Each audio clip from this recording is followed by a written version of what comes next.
दोस्तों, आपका स्वागत है हमारे YouTube चैनल त्यागी स्टडी हब में। आज का टॉपिक बहुत ही इंटरेस्टिंग होने वाला है। जब हम एक्सेल में काम करते हैं तो कुछ फॉर्मूले हमें यूज करने पड़ते हैं, जिनके बारे में आज हम पढ़ेंगे। तो दोस्तों, आज की क्लास बहुत ही इंटरेस्टिंग होने वाली है। आपको क्लास बीच में बिल्कुल भी स्किप नहीं करनी है, क्लास को पूरा देखना है। तो चलिए दोस्तों, स्टार्ट करते हैं। Basic formula in Excel. तो सबसे पहले हमारा फॉर्मूला है sum formula performs addition on selected cells. Sum formula जो होता है, जो हमारी सिलेक्टेड सेल जिन पे हम इन्हें अप्लाई करना है, उसको एडिशन परफॉर्म करने के लिए हम यूज करते हैं। तो इसे कैसे यूज करेंगे? इक्वल टू सम और रेंज देंगे कहाँ से कहाँ तक हमें एडिशन करना है। जैसे कि इसमें C2 से C5 दिया हुआ है। C2 देखिए, ये हमारी C कॉलम है और ये हमारी 2, ये 2 जो है ये हमारी सेकंड रो है। तो C2 से C5, C2 से C5 ये C कॉलम है और इसकी 5 रो है। तो यहाँ से लेके यहाँ तक इसको हमें एडिशन करना है। तो हमने फॉर्मूला यहाँ पे लिखा इक्वल टू सम C2 से C5। तो ये क्या करेगा, ये C2 से C5 जितने भी हमारी वैल्यू हैं उनको क्या करेगा, ऐड कर देगा। 24, 23, 21, 31। तो इन सभी को जो है ऐड करके यहाँ पे लिख देगा। तो जब हमें ऐड करना होगा तो यहाँ पे हम अपना कर्सर लाएंगे इस सेल पे और यहाँ पे फॉर्मूला लिख देंगे इक्वल टू सम C2 5 और एंटर करेंगे। तो यहाँ से यहाँ तक की वैल्यू ऐड हो जाएंगी। अगर इनमें हम कोई भी वैल्यू चेंज करते हैं तो ऑटोमेटिक हमारा एडिशन चेंज होता चला जाएगा।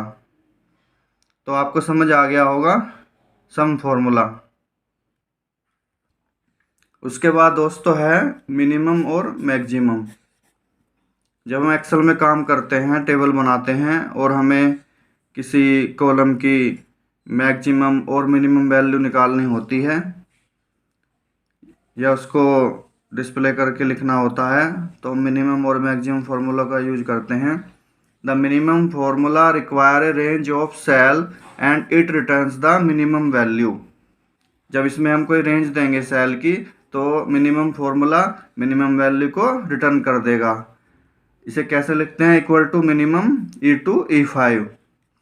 देखिए दोस्तों, जैसे कि ये हमारी टेबल बनी हुई है एक्सेल में और यहाँ पे इस सेल में हमें क्या करना है, मिनिमम वैल्यू को निकालना है। तो जैसे ये वैल्यू दी हुई है तो हमें इस पे मिनिमम निकालनी है। तो यहाँ ये है हमारा E कॉलम और ये रो है। तो इस वैल्यू को क्या बोलेंगे? E2, E3, E4, E5। तो E2 से E5 रेंज हमने दी है। यहाँ पे देखिए E2 से E5 रेंज दी है और मिनिमम वैल्यू निकालनी है। तो मिनिमम वैल्यू के लिए हम यहाँ पे फॉर्मूला लिखेंगे equal to minimum E2 E5। तो मिनिमम वैल्यू क्या है इसमें? 60। तो ये 60 को डिस्प्ले कर देगा। ऐसे ही the maximum formula is the opposite of minimum. ये इसके अपोजिट होता है। It will returns the maximum value from the selected range of cell. अगर यहाँ पे हमें मैक्सिमम निकालनी है तो मैक्सिमम टाइप करेंगे और इस सेल पे हम मैक्सिमम फार्मूला को अप्लाई कर देंगे equal to max E2 E5। E2 E5 पे हम मैक्सिमम फार्मूला अप्लाई करेंगे तो वो जो सबसे बड़ी वैल्यू होगी उसको रिटर्न कर देगा। सबसे बड़ी वैल्यू क्या है? 82। तो ये मैक्सिमम वैल्यू को निकाल के यहाँ पे डिस्प्ले कर देगा।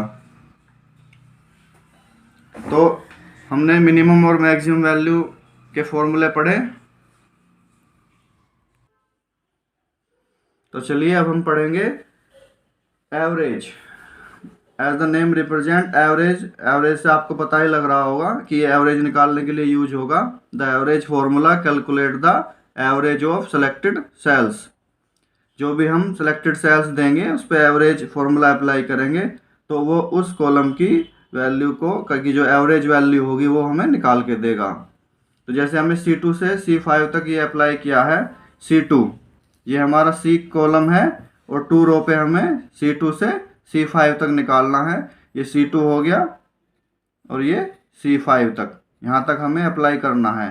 C2, C3, C4, C5 ये सभी वैल्यू को जोड़ेगा और उसे 5 से डिवाइड करके पहले तो उसका टोटल करेगा, एवरेज निकालना है तो उसे 5 से डिवाइड कर देगा और वैल्यू आएगी हमारी 24.75, यानी कि एवरेज वैल्यू।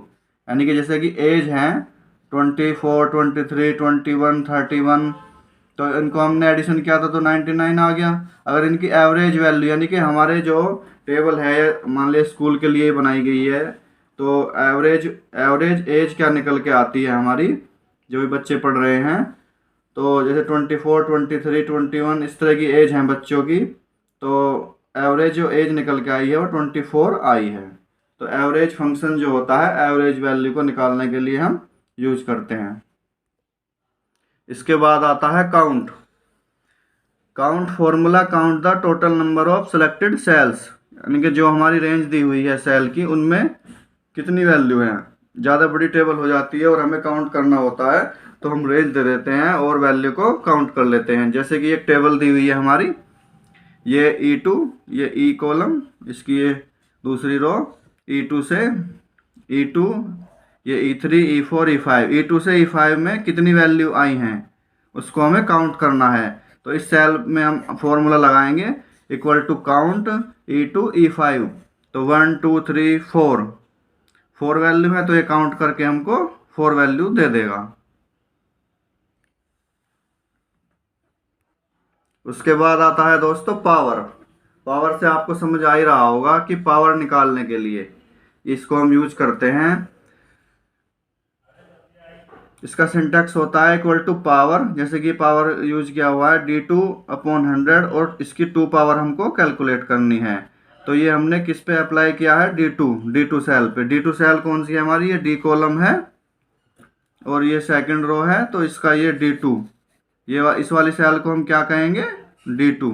तो D2 को हमने क्या किया है, 100 से डिवाइड किया है, फिर उसकी पावर करी है 2।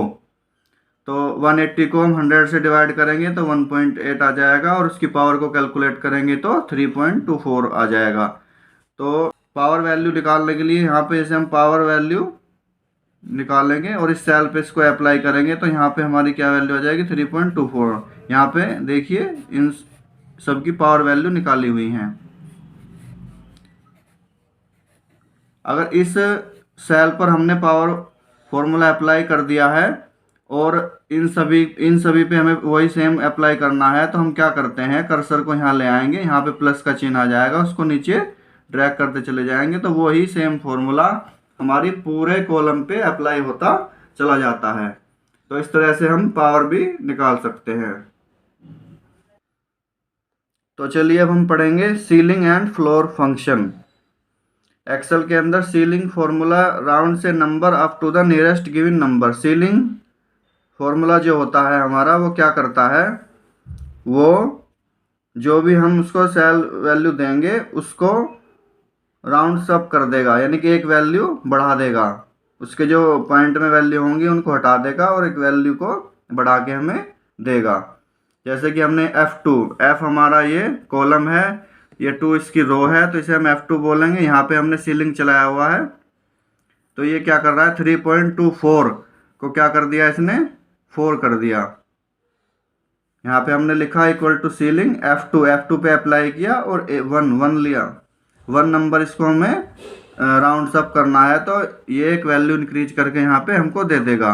इसी तरीके से 2.89 को 3 कर देगा, 3.4225 को 4 कर देगा, ऐसे ही 3.5344 को 4 कर देगा। ठीक है स्टूडेंट्स, आपको समझ में आ रहा होगा। अगर आपको कोई डाउट है तो आप कमेंट कर सकते हैं। उसके बाद आता है फ्लोर। फ्लोर राउंड से number down to the nearest given number. Floor क्या करेगा, डाउन कर देगा एक नंबर, जितना नियरेस्ट नंबर, जो भी वैल्यू हम यहाँ देंगे, फ्लोर F2 1, यानी कि F2 सेल पे हमें 1 राउंड अप डाउन करना है तो फ्लोर फंक्शन यूज करेंगे। जैसे कि ये F कॉलम है हमारा, इसकी सेकंड रो है, तो ये हमारी F2 वैल्यू हो गई, ये F2 सेल है, इसको हमें फ्लोर करना है यहाँ पे। तो फ्लोर का मतलब क्या है, 1 वैल्यू डाउन, यानी कि 3.24 को ये डाउन कर देगा और यहाँ पे रिजल्ट आ जाएगा 3। उसके बाद दोस्तों आता है हमारा formula concat excel formula join और मर्ज मल्टीपल स्ट्रिंग्स, यानी कि दो स्ट्रिंग है उसको हमें ज्वाइन करना है। ज्वाइन करने के लिए यूज करते हैं हम कॉनकैट फॉर्मूले को। कॉनकैट एक्सेल फॉर्मूला ज्वाइन और मर्ज मल्टीपल स्ट्रिंग और cells with string into one, ये एक में उसको मर्ज कर देता है। तो जैसे ये 24 है प्लस m है इक्वल टू ये क्या कर देगा, इसको 24m एक साथ कर देगा। जैसे कि ये किसी टेबल में कोई एज वैल्यू दी हुई है, ये उसका मेल फीमेल दिया हुआ है, तो ये क्या करेगा, इसको 24m कर देगा। ऐसे ही हम किसी भी सेल पे अप्लाई करेंगे कॉनकैट फॉर्मूले को, जैसे C2 और B2, ये हमारा है कॉलम C, ये इसकी वैल्यू है। तो दोस्तों कॉनकैट हमें अप्लाई करना है C2 और B2 में। ये है हमारा C कॉलम और इसकी वैल्यू ये सेकंड रो में ये हो गई C2 और ये हो गई B और B2। तो इन्हें हमें मर्ज करना है एक साथ, ठीक है। और इस वैल्यू को कहाँ पे निकाल के देना है, यहाँ पे। तो C2 और B2 पे हमने अप्लाई किया है, तो ये क्या करेगा, पहले हमने लिखा है C2, तो ये पहले C2 की वैल्यू उठाएगा 24, फिर उठाएगा B2 की वैल्यू। तो C2 की वैल्यू है 24, B2 की वैल्यू है m, तो ये C2 और B2 को मर्ज करके देगा हमें 24m। इसी तरीके से यहाँ पे 23 है, m है 23m, यहाँ पे 21 है और f है, फीमेल है, तो 21f। तो इस तरीके से ये कॉनकैट फंक्शन हमारी दो स्ट्रिंग को ज्वाइन कर देता है, मर्ज कर देता है। तो आपको समझ आ रहा होगा दोस्तों। चलिए अब चलते हैं नेक्स्ट फॉर्मूले पे। इसके बाद आता है दोस्तों हमारा trim formula. Trim is use to remove extra spaces from the start middle and end, यानी कि एंड से हमारे मिडिल से और स्टार्ट से जो भी एक्स्ट्रा स्पेस होंगे उसको रिमूव कर देता है।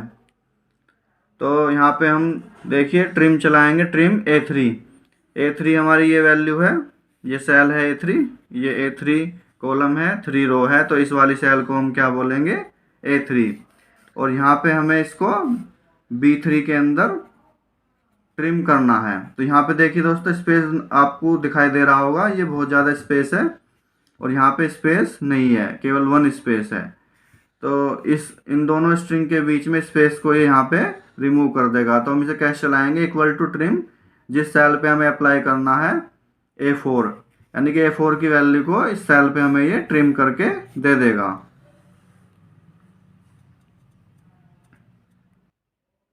तो दोस्तों आज हमने एक्सेल के अंदर यूज होने वाले फॉर्मूलों को डिस्कस किया। आज मैं सारे फॉर्मूले डिस्कस नहीं करूँगा, क्लास ज़्यादा लंबी हो जाएगी। आपको इन्हें ही एक्सेल में जाके यूज करके देखना है, और इसके लिए मैं एक्सेल में प्रैक्टिकली भी क्लास लूँगा, तब आपको और ज़्यादा अच्छे से समझ आ जाएगा। आज मैंने थ्योरेटिकल रूप में आपको समझा दिया है। कोई फॉर्मूला अगर आपको समझ नहीं आ रहा है तो आप हमारे चैनल पे कमेंट कर सकते हैं, और अगर आज की क्लास आपको अच्छी लगी हो तो वीडियो को लाइक कर दें, चैनल को सब्सक्राइब कर लें। और दोस्तों हमारे चैनल में प्लेलिस्ट बनी हुई हैं कंप्यूटर क्लासेस की, रीजनिंग की और जनरल नॉलेज पे भी हमारी क्लासेस आने वाली हैं। तो हमारी प्लेलिस्ट पे जाके आप 1 बाय 1 सभी क्लासेस को देख सकते हैं। तो अगर आज की क्लास अच्छी लगी हो तो वीडियो को लाइक कर दें, चैनल को सब्सक्राइब कर लें और प्लेलिस्ट पे जाके हमारी और क्लासेस को देखना ना भूलें। तो हमारे चैनल से जुड़ जाइए और अच्छी क्लासेस अटेंड करते रहिए। बाय बाय दोस्तों।